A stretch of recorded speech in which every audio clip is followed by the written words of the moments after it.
Muy buenas noches, bienvenidos a Primer Círculo. Clave en una democracia es cómo votamos, cuáles son las reglas del juego, y hoy vamos a hablar de ellas. Y para eso hemos invitado a un consejero electoral, Uquib Espada. Bienvenido, Uquib, gracias por acompañarnos. Al contrario, muchas gracias por tenerme acá. A ver, Federico Uquib, bienvenido. La primera pregunta que creo que nos deberíamos de hacer, no sé cómo la ven, es... Tenemos una ley electoral que se ha ido evolucionando, pues ya llevamos casi toda nuestra historia, por lo menos en los años que vivimos nosotros en ello, y siempre hay la idea de que ya llegamos a feliz puerto, la hemos modificado a veces por presiones de la oposición, a veces por otras razones. Hoy, si tú tuvieras que diseñar reformar la actual ley, ¿qué harías? ¿Qué le falta y qué le sobra a nuestro actual marco normativo? Bueno, lo primero que me parece a mí urgente, aunque no es tan evidente, es rectificar el acento del derecho electoral. Recuperar la idea básica de la democracia, que es de la democracia electoral, que es el derecho de la ciudadanía a darse gobierno, representación y ahora juzgadores. Digo esto porque los tribunales tratan los conflictos electorales como si fueran disputas entre partes, disputas entre candidatos o entre partidos, soslayando derechos generales de la sociedad. Por ejemplo, la forma como se vota para diputados, que se vota en la misma boleta por las dos vías, uninominal y plurinominal, representación proporcional y mayoría relativa, es evidentemente inconstitucional porque son dos elecciones diferentes. Sin embargo, al elector no se le da la libertad y la libertad en la elección es una condición constitucional, no se le da la libertad de votar por diferentes partidos en dos elecciones que constitucionalmente están definidas como distintas. Esto además es un mandato legal, no está en la Constitución, la boleta única. En 2015 yo acudí al tribunal como ciudadano reclamando mi derecho a votar de manera diferenciada en las dos elecciones. Y el tribunal lo que me contestó fue: señor, usted no tiene vela en este entierro, usted no tiene personalidad jurídica, vamos, usted ciudadano no es quien solo es un ciudadano para reclamar su derecho a votar. Siéntese, esto es para los adultos. Esa fue la resolución. Lo pongo como un ejemplo, hay otras. Perdón que te interrumpa. ¿Por qué te es relevante? ¿Por qué es relevante esto?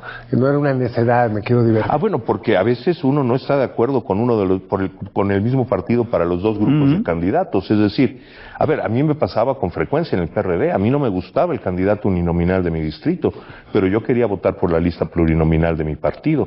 Yo no podía hacer eso. Si quería yo votar por la lista plurinominal, tenía que votar por el uninominal. Tenías que tragar al otro güey. Y el otro problema, que políticamente es mucho más relevante, se funda en el derecho de cada quien, de 100 millones de electores, a diferenciar o no el voto según su voluntad. El problema más grave es que el modelo de boleta única oculta la votación por la representación proporcional. De ahí esta muy extendida creencia de que por los plurinominales no se vota. Por los plurinominales se vota, y se vota por las personas específicas. No es un voto genérico por el partido que pueda ser transferible con el partido, cosa que también hacen los tribunales. Usan el voto como si fuera voto transferible. Pero el grueso de las personas no se entera de que está votando por los pluris. De ahí la creencia de que por los pluris no se vota. Esto no era así en el 79, 82 y 85, porque se votaba en dos boletas. Que teníamos una boleta adicional. Así es. Lo que tenemos a esta edad o más, lo sabemos. Efectivamente, y eso hacía que era evidente que quien votaba por la lista pluri estaba señalando una preferencia. No se podía decir, como se dice ahora, no sin cierta razón, que en la lista pluri los partidos pueden meter a quien sea porque pasa desapercibido. Entonces, ahí me parece que se está perdiendo de vista lo fundamental. El derecho no es de quien es electo, el derecho es de quien vota, de quienes votan, de 100 millones de electores, a decidir con certeza quiénes los van a representar. La boleta única oculta esto. Ahora, bueno, yo creo que el origen era precisamente el contrario, el que tuvieras tú la posibilidad de diferenciar. ¿No? Sí. Y decir, por eso se hizo la reforma, para poder tener el de distrito, escoger el que tú querías de tu distrito y el partido. Y hay que decirlo, lo que ocurre también es que las dirigencias se sirvieron con la cuchara grande y No, pero eso es a partir de que es boleta única. Exacto, porque de otra manera es que todo podría ser igual con dos boletas. Pues. Y eso es una reforma legal, eso lo puede hacer una mayoría simple del Congreso, no hay necesidad de mover Constitución. Esto se pervierte, porque además tampoco, en la discusión pública no estaba que los pluris no fueran votados, al contrario, la discusión pública era que los plurinominales costaban 3 o 4 veces más votos que los uninominales. Esto como una crítica al diseño fundamentalmente territorial. Explícanos esto, porque tampoco es de todo claro. Sí, a ver, se eligen 200 plurinominales. En la última elección, para tener un plurinominal, cada partido necesitaba aproximadamente 300,000 votos. Porque cada plurinominal representa el 0.5% del total de votación. Es una regla de 3 muy elemental. Las uninominales, que se ganan así con mayoría relativa, requieren muchos menos votos. Primero porque son 300 y el total de la población está distribuido aproximadamente en 300 partes. Esto en promedio generaría, con los resultados de la última elección, que cada uninominal, en cada distrito uninominal habría 200,000 votos en lugar de los 300,000 que necesita un diputado para llegar. Pero, como esto se gana por mayoría relativa, hay quienes ganaron su distrito con 60,000 votos, la quinta parte de lo que requiere un plurinominal. Y por el otro lado hay partidos que por plurinominal tuvieron que tener X y otros mucho menos, ¿no? Ni siquiera es que cada partido le toma lo mismo. Bueno, porque a la hora de que se reparte... En una proporcionalidad directa, que es lo que la izquierda, eso, vamos, yo desde antes de militar, que empecé a militar a los 15 años, pero desde antes... Desde antes no había mucho, ¿eh? No, bueno, para la elección del 79... Desde los 15 años estás en esto. Sí, estoy hablando, bueno, yo me afilié al Partido Comunista en 1979, pero en noviembre. Yo no participé en la elección de julio, además tenía 15 años, ¿verdad? Uno no participa en las elecciones a esa edad. Pero, bueno, se explicaba entonces el sistema plurinominal como novedad. A ver, para decirlo en plata, a mí el sistema plurinominal me lo explicó en 2 minutos a través del noticiero de la televisión Joaquín López Dóriga. Porque además es una regla de 3, tampoco es muy complicado lo de las pluris. Se va a votar una lista, en ese entonces eran de 60 candidatos, bueno, no, porque eran solo 100 pluris, bueno, no me acuerdo de los números. Se va a votar una lista y si un partido tiene el 10%, pues entrará el 10%, y si el partido tiene el 20%, entrará el 20%. Ese es su gran mérito. ¡Pum! Eso es lo que hace la lista plurinominal. Y la idea del espejo, ¿no? De que al fin y al cabo lo que queda en los asientos, las curules, sean relativamente similares a lo que fue la expresión de la ciudadanía, ¿no? El problema con esto es la dominancia mayoritaria que dice la Constitución, es decir, que se elijan 300 distritos uninominales, donde en cada distrito, no importa con cuántos votos ganes, te llevas el 100% de la representación. En números esto significa que en la práctica, hoy en México, el voto de un ciudadano que sufraga por un partido que pierde en su distrito, pesa en la conformación del Congreso aproximadamente la 1/4 parte del voto de un ciudadano que gana en su distrito, porque el ciudadano que gana en su distrito además participa en la representación proporcional. Aquí implícito hay otra sugerencia. ¿Qué harías tú con el tema de la representación proporcional? Ir a la proporcionalidad directa, sin más. Una proporcionalidad por país, por circunscripción, por país, eso no te importa mucho. Por país y por circunscripción, si es proporcional, da lo se mismo. Compensa. Así es. Explícanos qué es eso, para que la gente entienda qué es Que eso. si un partido tiene el 20% de los votos, tenga en las cámaras el 20% de los diputados, es decir, 100. ¿Esto cómo se resuelve en países donde se usa el sistema mixto, como es Alemania, donde se vota en distritos y se vota en listas? Bueno, pues se ve qué porcentaje del total de la Cámara representan los diputados distritales que cada partido gana, y se completa a través de la lista al porcentaje que le corresponde. Sin cláusulas de sobrerepresentación directa. Sí, es representación directa, punto. Además, hay que decirlo, el mundo ha ido caminando hacia allá, o sea, son 140 países los que tienen representación efectivamente plurinominal, de distinta manera. Ahorita pusiste tú el caso alemán. Son los países con sistemas electorales más arcaicos los que mantienen solo el sistema uninominal. Por ejemplo, y hay que decirlo, Estados Unidos y Francia, que son pioneros, son punta en el desarrollo económico, pero que en desarrollo político. Incluso Italia se fue. Reino Unido, sí. Se fueron de un lado al otro porque tuvieron 100% de representación proporcional y después se fueron hasta que lograron un equilibrio en medio. ¿No? Ahora, ahí la crítica es que los partidos van a poner ahí a sus liderazgos, entonces el ciudadano no y si pesa. reciben los votos, es decir, si se vota en una lista aparte y el PRI pone a Alejandro Moreno al frente, al señor Angulo, a Carolina Villano, y la ciudadanía les da 300,000 votos a cada quien. Explícitamente el señor líder no hay problema. Pues ya está. O sea, a quienes no se en el Verde podemos decir lo mismo, o en Morena lo mismo. Porque los uninominales también los deciden los partidos. Efectivamente, esa es una ficción. Es que la lista la decide el partido. Y los uninominales, a ver, la mayor parte de mi vida electoral yo la pasé en Mérida. El distrito 1 de Mérida era mucho más seguro que la lista plurinominal. Es decir, yo recuerdo aquí en la Ciudad de México, por ejemplo, en la elección del 97, que a la cabeza de la lista del PRD iba González Esmal, en el segundo lugar René Bejarano, y no me acuerdo los siguientes. El que se sabía que estaba previsto para coordinar el grupo parlamentario era René, pero sorpresa, ganaron 39 de 40 distritos y ya no hubo plurinominales. Es decir, esa es una propuesta además que trae Somos México que me parece muy interesante, ¿no? Que los dirigentes partidarios no puedan autopostularse, ¿no? Pero a mí no me parece, yo soy de la idea contraria. A ver, veamos los países donde tienen solo representación proporcional. España. ¿Quién es el jefe de gobierno en España? El líder del partido, es lo normal. Sí, o sea, que coincida, es decir, este partido encabezado por fulanito quiere legislar y encabezado por el mismo fulanito. Que la gente lo decida. Si en la boleta a la gente no le interesa que sean los líderes partidarios los que voten, pues votará por un partido que no haya postulado. O en el Reino Unido, ¿cómo te deshaces de un primer ministro? Pues el partido dice, ese ya no es mi líder, ahora es aquel. Y ese se vuelve el primer ministro. Además, en otros países, vuelvo al ejemplo de España, porque pues, hasta por razones lingüísticas conozco más o menos bien el sistema. Un diputado que es electo por un partido político tiene toda la libertad de renunciar a ese partido político, pero tiene que abandonar la curul. Punto. Y eso había sido una vieja demanda de la izquierda. Yo tengo también. otra sugerencia que creo que no se discute, pero tú eres el que sabes de esto. Para mí una de las perversidades del sistema electoral es que a mí me eligen de senador, me mandas de secretario de Estado y entra mi suplente. En los lugares serios, a mí me eligieron de senador. Si yo me voy de alguna cosa, se hace una elección y se nombra un senador, porque sobre todo en el régimen uninominal, porque elegiste a esa persona, porque si no... Además ya están señalados, ya sabes que van por a mover o le van a dar el fuero y después lo van a mover. Los suplentes también son votados, no entran de contrabando. Pero no sabes realmente quiénes son, van a la sombra del otro. En principio tienes razón, pero la idea de que por quien yo voté para senador acabe en otro partido, como tú dices, que me parece que también tienes que renunciar a la curul, no entrar el suplente, deriva de la misma lógica. O lo hace el secretario de Estado, no, yo te voté para senador. Si tú quieres irte de secretario, no hay problema, se convoca una nueva elección.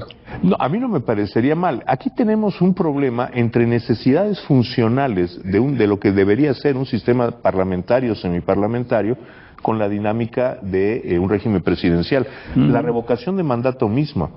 En los países con regímenes parlamentarios, la revocación de mandato es cada elección de legislatura. Por supuesto. ¿Quedas o no quedas? La revocación de mandato se puede dar al interior de una legislatura. En la Cámara, pero vamos, ante las urnas, el presidente, pienso tanto en España como en Inglaterra, como en Portugal, bueno, el presidente puede aspirar a volver a ser, tiene derecho a la reelección a cambio de que gane en esa ocasión. Si el electorado no le da el voto, no queda y ya está. Y muchas veces lo hacen para precisamente obtener ese poder.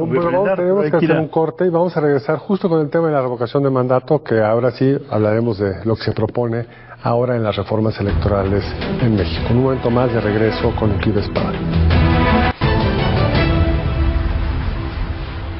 De regreso con Uquib Espada, vamos a la hora de la reforma electoral que propone el gobierno. Todavía no tenemos los detalles, están afinándola. Vamos a empezar con un elemento que se ha discutido que podría estar incluido, que es justo, Uquib, poner la revocación de mandato junto con la elección constitucional de medio término, es decir, el año entrante. Bueno, lo primero que a mí me viene a la mente es la pesadilla que sería para el INE, pero dejemos de lado esto. Tus pesadillas personales las dejamos. No, pero es un problema, porque a veces el INE toma decisiones por el principio inconstitucional de comodidad de la autoridad, y no debe de ser. O sea, hombre, si la autoridad le incomoda, pues ni modo, la autoridad tendrá que estar incómoda. Lo que necesitamos es un sistema que le funcione a la ciudadanía. Y creo que ahí es donde está el problema de las concurrencias, en general, y en particular de la posible concurrencia de revocación de mandato, elección judicial y elección de diputados. Primero, porque han sido definidas como materias totalmente distintas. En la elección de jueces y en la revocación de mandato, los partidos políticos no participan, lo cual, entre otras cosas, es un hándicap para el INE, porque los representantes de casilla son parte de la vigilancia de la ciudadanía y le ayudan al INE a garantizar la integridad de lo que ocurre en la casilla. Tampoco pueden hacer campañas. Entonces, vamos a tener corriendo simultáneamente una campaña para jueces, en esta vendrían jueces y magistrados, ministros no, otra campaña de revocación de mandato en donde no puede participar ni partidos políticos ni la afectada en este caso, como Andrés Manuel no tenía la posibilidad de participar en la revocación de mandato previo, que es un absurdo legal. El presidente cuyo cargo está en juego en una revocación de mandato no puede opinar sobre la revocación de mandato ni hacer campaña defendiéndose. Lo cual, bueno. Pero y paralelamente una campaña donde se disputa la Cámara de Diputados, que va a ser una campaña mucho más importante de lo regular, porque vamos a decirlo con claridad, lo que apostará la coalición gobernante es a mantener su mayoría calificada en la Cámara de Diputados, y la primera apuesta de la oposición será que no sea así, para entrar en un escenario de negociación política entre distintas fuerzas. Entonces, con una campaña para diputados especialmente intensa, donde simultáneamente se va a elegir a 15 gobernadores, paralelamente vamos a hacer una campaña para jueces en donde no pueden participar los partidos y los jueces van a tener muy poquitos centavos para hacer su campaña, y en medio de esto una campaña de revocación de mandato en donde la propia presidenta no puede participar para defenderse, su partido no puede participar para defenderla, y ciudadanos y aquí entramos en un problema de materialidad, ciudadanos ocupados de procesos electorales con esta intensidad, dispuestos a meterse en una campaña, en general son ciudadanos que ya están en algún partido político. Sí. Entonces, para los ciudadanos sería muy confuso, no ahorraría un 5, porque los partidos políticos tienen el derecho, y es una necesidad social, que tengan representantes en las casillas de elección de diputados, pero no podrían estar en la elección de jueces ni en la revocación. Por lo menos tendríamos que poner 2 series de casillas, con lo cual la idea de que se va a ahorrar, pues ya no empezamos bien, porque todo el material electoral y la estructura electoral misma, el reclutamiento de funcionarios serían ¿Qué pasó en aquellas entidades donde había elecciones estatales y de jueces cuando se hizo la primera elección de jueces en Veracruz y Durango? Las tuvieron que ser separados en lugares distintos. Sí, efectivamente. Así debe ser. Ahora, yo no sé ustedes, pero a mí, digamos, si me preguntaran cuál es el problema número 1 del sistema electoral, yo diría la penetración del narco en ciertas zonas. O sea, ¿cómo le vamos a hacer, si uno ve la elección del 21, esta franja de occidente del país, con dineros que corrieron, todo el mundo lo sabía, ¿qué se está previendo? Porque es un asunto muy delicado. Se sabe quiénes son los que van a administrar esos dineros.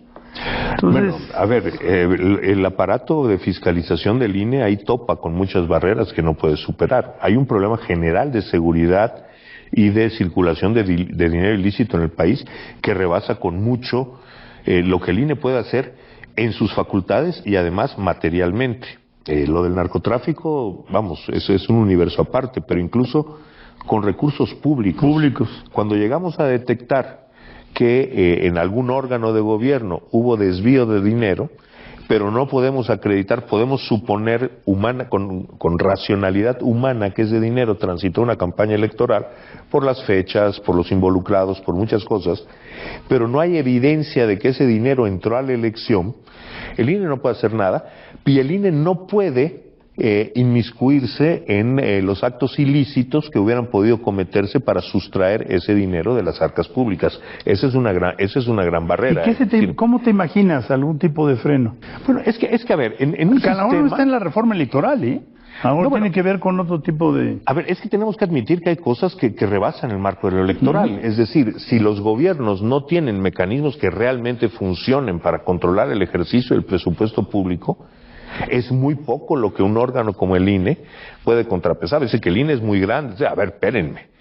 Primero, no es cierto que sea muy grande, pero además ese INE con el tamaño que tiene, revisando las finanzas de 32 estados, la federación, y olvidémonos de los municipios, que no son asunto menor. No. Hay municipios que juegan un papel muy importante en la política y en consecuencia, si se registran, como se han registrado desvíos económicos, pueden tener un gran peso en las elecciones. Es decir, al INE le faltan instrumentos para poder acceder. Tenemos un problema, no daré muchas particularidades para que no se me acuse de ventilar asuntos que no están resueltos, pero por ejemplo, compra de boletos de avión por parte de los partidos políticos, que tenemos dudas de si de veras esas personas viajaron. No podemos acceder a los registros de aviación civil para ver si de veras esas personas volaron. Es decir, el INE enfrenta una cantidad de cosas aparentemente ya solucionadas, como que no se puede oponer el secreto bancario. Hombre, en la práctica se nos opone todos los días. Ahora, hay otra institución que creo que la opinión pública no comprende muy bien, que son las OPLES, que ahora han sido puestas también en la mira, porque no, hombre, ¿para qué? Recuérdanos qué son las OPLES. Precisamente son órganos públicos locales electorales. Exactamente. Los institutos electorales de los estados. Antes no todos se llamaban institutos, ahora sí se llaman, creo que hay uno que todavía no se llama instituto. Son institutos electorales de los estados, que son los encargados de la organización de los procesos locales, es decir, de ayuntamientos, jueces locales, diputados locales y gobernadores. Sí, pero supuestamente los quieren desaparecer por ahorro. A ver, es que eso es un argumento que no se sustenta. Veamos, hay una estructura para atender estos procesos electorales que es distinta del INE y que no duplica funciones con el INE. Si desaparecen los OPLES, alguien va a tener que hacer esas funciones. Entonces al INE le tocaría reproducir ese aparato. ¿Y cómo se hace esto? Pues contratas a los que acaban de despedir. Básicamente el aparato transitaría al INE. Hombre, sí, a lo mejor con algunas reglas y en algunos lugares tal vez se encuentren algunas duplicidades, pero lo fundamental del aparato electoral local, si se desaparecieran a los institutos estatales, tendría que reestructurarse a través del INE.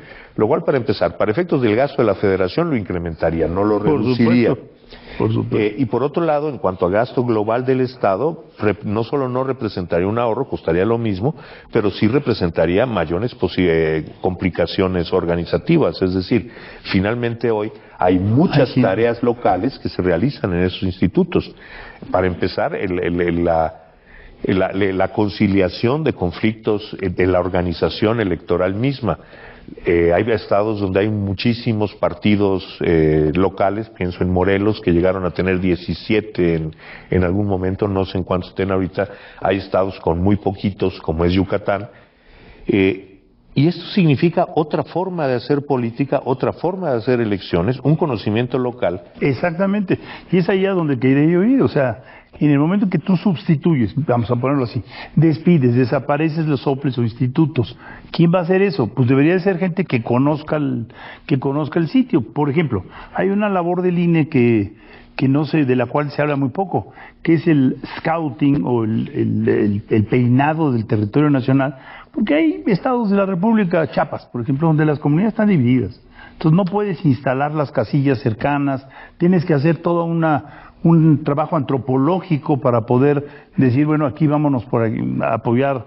Bueno, pero esa parte sí la hace el INE, la decisión de la ubicación de casillas la hace el INE. Si vienen recortes, te vas a también quedar pero sin es que ahí viene otro gran tema, el de los recortes. O sea, cada vez se le piden más cosas al INE y se le quitan los recursos.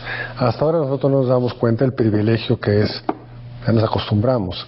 ¿Cuál es el órgano del Estado que en algún sitio mejor funciona? El INE. Sacas tu credencial y dices, esto funciona. Vas a votar, esto funciona. Los resultados se dan en tiempo y forma. Cada vez están más presionados. ¿Qué se oye que traería la ley? Que ya es sobre la restricción que hoy están. A ver, la realidad es que de la nueva reforma no sabemos exactamente qué podría contener. Hay una preocupación por lo que contenían los dos intentos de reforma del sexenio anterior, en donde una de las ideas sí era recortar el aparato operativo del INE a niveles radicales, se eliminaban el aparato digital. Yo creo que es importante ahí decirlo también, o sea, se ha hablado muy poco de las labores del servicio profesional de carrera. ¿Qué es esto? Bueno, o sea, lo mismo que ocurre en la Cancillería. Tienes especialistas que llevan 10, 15, 20 años trabajando y haciendo lo mismo, y saben de eso y nada más de eso. tú empiezas a recortar al personal, al servicio profesional de carrera, pues vas a quedar con un INE de aprendices de nueva cuenta. A ver, pero además veamos lo que ha pasado en el aparato central, que no es asunto menor. Junto con la salida de los anteriores consejeros, Lorenzo, Ciro, Adriana y José Roberto, se fueron muchísimos directivos, algunos por el temor a que vinieran reformas, otros porque verdaderamente ya llevaban más de 30 años, en fin, por muchas causas. Miedo a que la jubilación no se les respetara. Por ejemplo, pero el chiste es que de personal directivo perdimos 998 años persona de experiencia, solo en el cambio. ¿Quién fue el responsable? No traeré aquí una discusión intestina que nos trae, entre otras cosas, bastante divididos allá adentro, pero a cualquier institución, a cualquier empresa del tamaño del INE, que tú le quitas un milenio de experiencia de personal especializado, lo golpeas. Y entonces es eso que, también hay que decirlo, quienes suplen esto, en muchos casos es gente con experiencia electoral en otros espacios, en el propio aparato central del INE, pero que tienen que comenzar un proceso de aprendizaje muy grande. Ahora tuvimos otras nuevas solicitudes, justo por el temor a lo que pudiera pasar con la reforma, otro montón de solicitudes de las cuales solo pudimos aprobar 300 para retiro voluntario, pero estás hablando otra vez de literalmente siglos de experiencia profesional. Se puede, de hecho lo estamos haciendo, estamos supliendo, estamos formando cuadros, se está formando nuevas personas, pero no es lo ideal. Entonces, nos queda un minuto, tenemos un enorme reto. Una ley electoral que te puede dar aún más responsabilidades, pero dándote menos recursos para poderlo enfrentar. ¿Cuál es tu pesadilla última, así en 60 segundos? El colapso de la estructura administrativa del INE. La palabra colapso. Sí, es decir, que por la vía de la reducción para generar ahorros en distintas ramas, llegue a hacerse, a impedirse el adecuado funcionamiento del aparato electoral. Espero que eso no llegue a estar en la iniciativa de reforma presidencial. Muchísimas gracias, te vamos a tener que volver a invitar cuando salga la reforma. Muchas gracias, yo cuando quieran. Gracias. Muy a gusto. Qué gusto tenerte por acá. Nos vemos la próxima aquí en Primer Círculo. A ustedes muchas gracias por acompañarnos, nos vemos el lunes entrante aquí en Primer Círculo.